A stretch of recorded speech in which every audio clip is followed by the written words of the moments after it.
नमस्कार, प्रणाम। आप सबका इस शो में बहुत बहुत स्वागत एवं अभिनंदन है। इश्क में मैं मिटकर खाक हो गया, जिससे किया था बेइंतहा मोहब्बत उसी से ब्लॉक हो गया। इश्क करते हैं लोग बड़े शोर के साथ, हमने भी किया था इश्क किसी से बड़े जोर के साथ।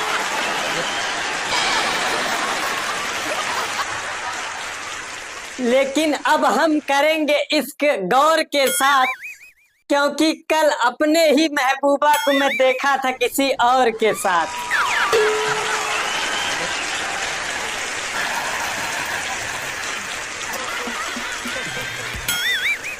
मुझे देखकर रह गया उसका बॉयफ्रेंड हक्का बक्का, क्योंकि मैंने उसका दोनों हाथ था पकड़ रखा।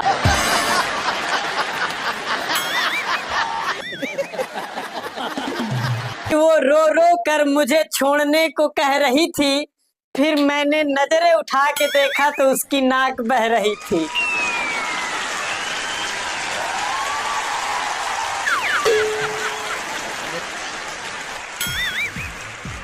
और वो मोहतरमा जिस बॉयफ्रेंड के साथ थी, उसकी शक्ल तो ऐसी थी जैसे किसी किसी लड़की के बॉयफ्रेंड की शक्ल देखकर लगता है कि तुरंत कह दे कि दीदी जब इनको पटा रही थी तो क्या आंधी हो गई थी का, कम से कम शक्ल तो देख लेती।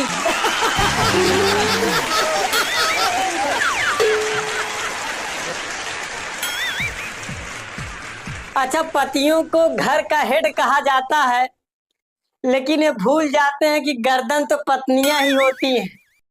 जिधर गर्दन मुड़ेगी उधर ही हेड भी मुड़ेगा।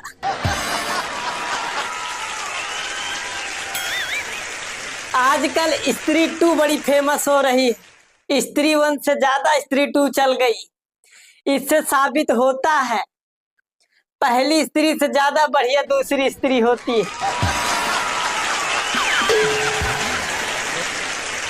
अच्छा, भाषाओं का एक अपना अलग ही महत्व होता है। आप खुद ही देख लीजिए, अगर किसी भी लड़की को उर्दू में कहा जाए कि कातिल लग रही हो, सच में बता रहा हूं, ऐसी मुस्की देगी आपको, ऐसी स्माइल देगी कि मन प्रसन्न हो जाएगा। लेकिन अगर उसे अंग्रेजी में कहा जाए कि बेबी यू लुकिंग किलर, कसम से कह रहा हूं स्माइल के साथ साथ मोबाइल नंबर भी दे जाएगी।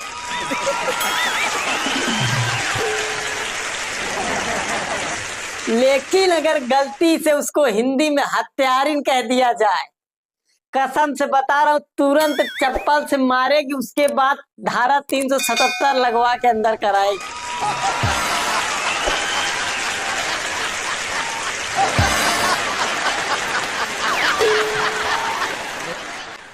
अच्छा, भाषा की ही बात चल रही तो मैं अपने स्कूल पीरियड की बात बताता हूँ।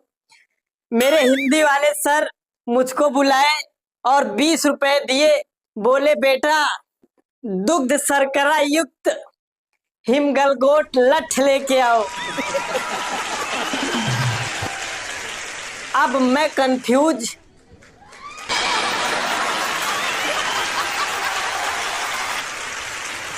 अब मेरा दिमाग खराब, इतनी शुद्ध हिंदी कौन बोलता है आप।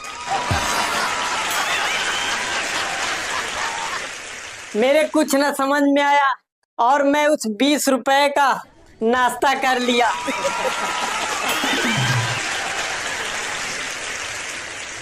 घर गया, मैं बांस का एक लठ ला के दे दिया।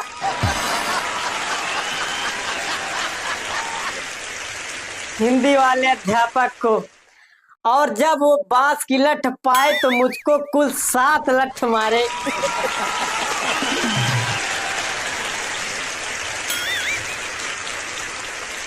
तब जाके बताए कि मैं आइसक्रीम की बात कर रहा था।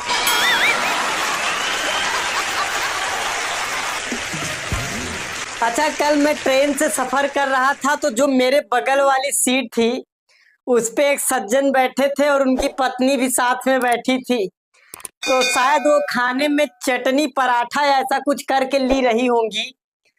तो उनके जो पति देव जी थे वो बोले कि आप चटनी बहुत अच्छा बनाती हैं, कैसे बनाती हैं इतनी अच्छी चटनी। तो वो कह रही है कि जब मैं चटनी बनाने लगती हूँ तो आपको याद कर लेती हूँ, तो कूटने में आसानी हो जाती है।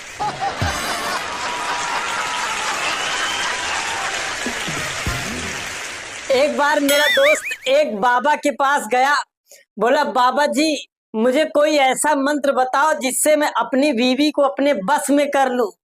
तो बाबा जी ने उनको एक मंत्र दिया और मंत्र लेके वो घर आए। एक महीने बाद फिर बाबा जी के पास गए तो बोले बाबा जी मेरी बीबी तो मेरे बस में नहीं हुई, लेकिन मेरी पड़ोसन मेरे बस में हो गई।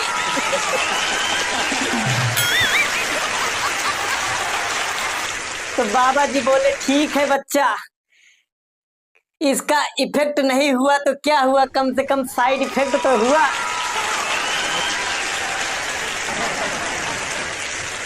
अच्छा, पहले दुकानों पे लिखा होता था कि ग्राहक हमारे भगवान हैं, तो देवताओं वाली फीलिंग्स आती थी।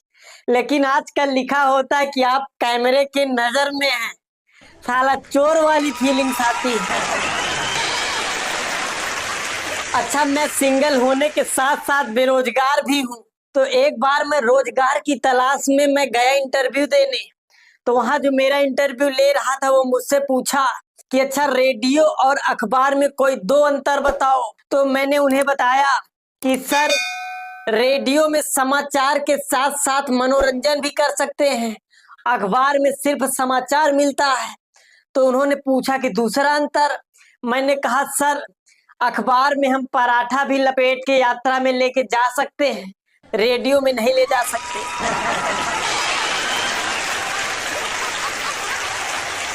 तो जो इंटरव्यू ले रहे थे वो बोले कि जिधर देखो इश्क के बीमार बैठे हैं।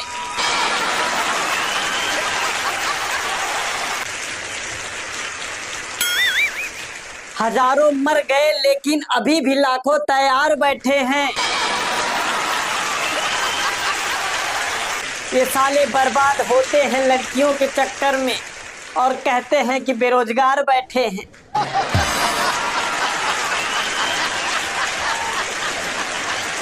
इतना कहकर उन्होंने मुझे अपने दफ्तर से तुरंत निकाल दिया।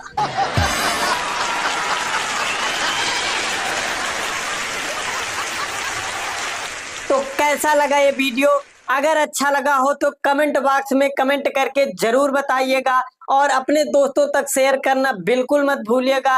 अगर आप चैनल पे अभी नए हैं तो चैनल को सब्सक्राइब कर लीजिएगा। मिलते हैं एक नए वीडियो के साथ, तब तक के लिए जय हिंद।